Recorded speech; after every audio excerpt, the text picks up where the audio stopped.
Hey VC, Jack here. Welcome to my channel, Vinyl Martini. I should say Happy New Year to everybody. And this is my first video. I thought I'd show some recent record purchases that I made in 2021. It was quite a year. I bought about 250 records this year.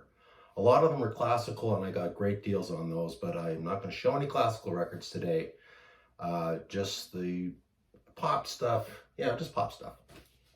First up, Bill Nelson's first solo album. Bill Nelson was the guitarist for Bebop Deluxe.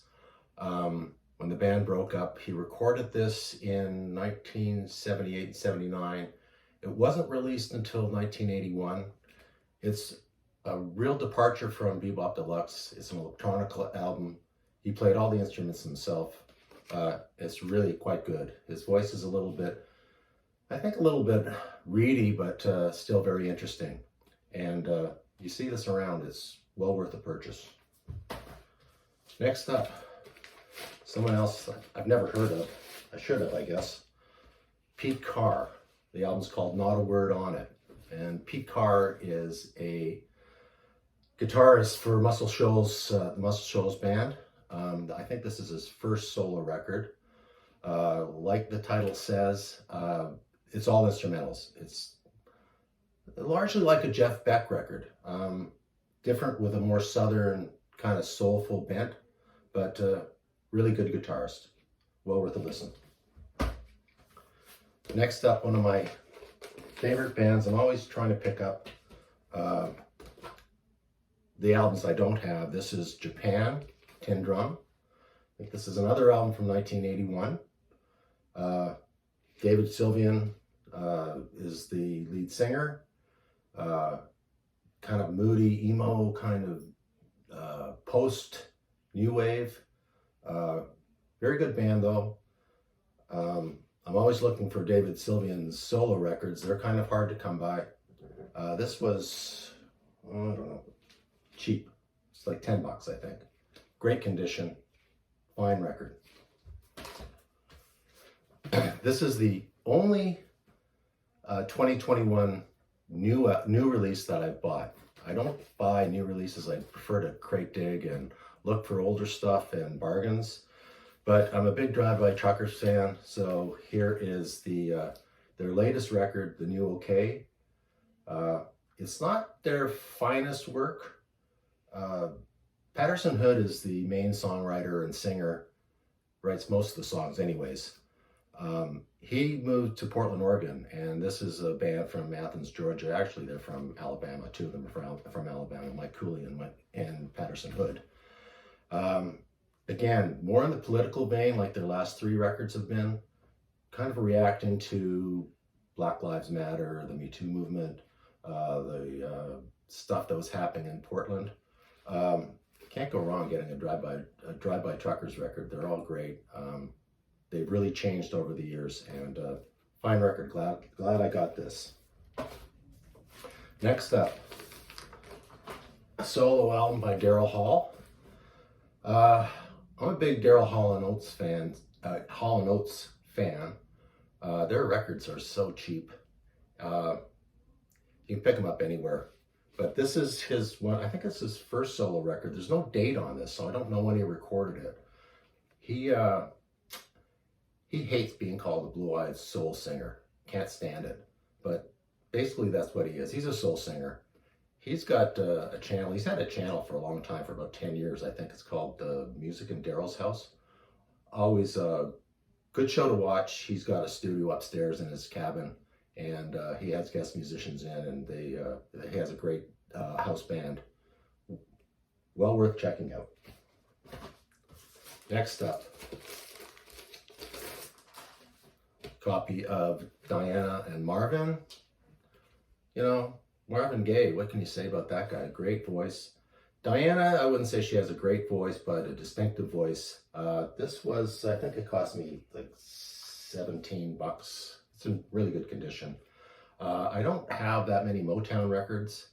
I think a lot of original Motown records have so much garbage on them. Broadway shows and just songs that Motown's trying to peddle. But this one's not too bad.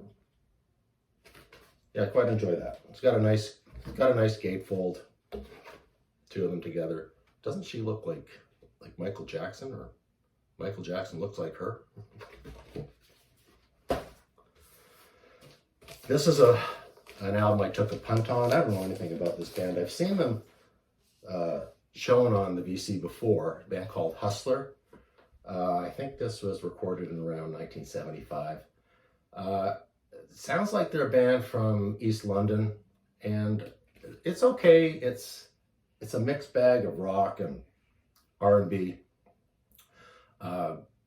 Singer's quite good, but quite frankly, they sound like a bar band that has hit the peak of where they're going to go. I don't know if they recorded any albums after this, but it's got a great cover. Street Scene in East London. And it's on A&M, and it's worth a listen. It was cheap, like $7. I've been trying to buy as much Leon Russell as I can, and it's hard to find copies that are in good shape. This is an album I've never seen before. It's Leon and Mary Russell, Make Love to the Music.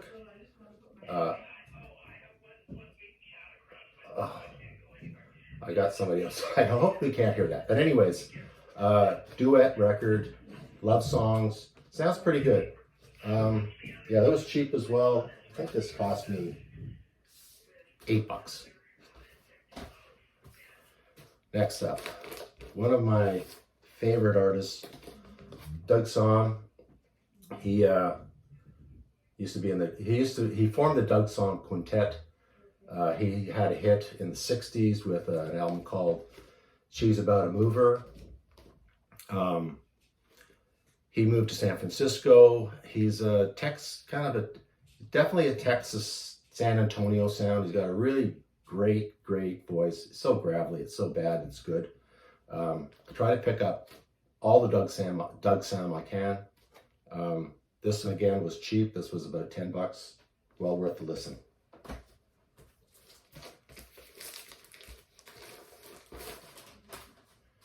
10-Wheel Drive with Genya Ravan. It's a big ensemble, a lot of horns, like Chicago, I guess, Blood, Sweat, and Tears, with Genya doing the vocals. She's got a really powerful voice. I think this is their first record. Not too sure, but comes with the gatefold. Nice. Strong record. Next, up with, this is a new record. This is a re-release that I bought in 2021. And I'm kind of embarrassed to say that I didn't really know who these guys were. It's Porcupine Tree. Their first record, let me get my glasses on so I can read it. On the Sunday of Life. Double record. Nice inside cover. Great. It's a re-release. And this is Steve Wilson's band. Very prog, very layered sound. Really great. Lots of acoustic guitar forming the bed tracks. Well worth a listen. I'm going to get more of these guys. I've got another one that I'm not showing today, but I'm going to get more of these guys' records. Last for my new buys, new purchases, Tom Waits, Blue Valentine. I haven't seen this out in the wild in years. I'm a big Tom Waits fan. I saw him when he first started out in his career, when he was opening for Bonnie Raitt, Maria Muldaur. Fantastic guy. He just came on with his old battered suitcase and an old battered battered guitar case, and just started singing in that unique voice. This is a 1978 Elektra album. So happy to find this. Tom Waits. I thought I'd finish off with just showing a couple of records that I've been listening to for the last little while, that have been constantly on my turntable. They're not hard albums to find, but they are really great. First off, Joni Mitchell, Hajira.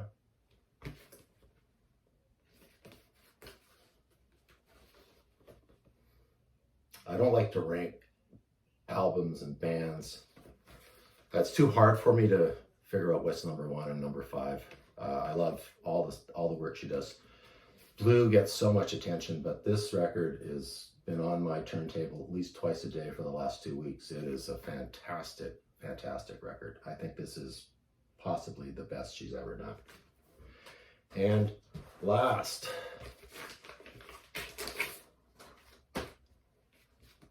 the band, Northern Lights, Southern Cross. It was one of their, I think it's their second last record. I think this is a 1978 press. Maybe somebody can add it in the comments below. Fantastic. Acadian Driftwood. It Makes No Difference.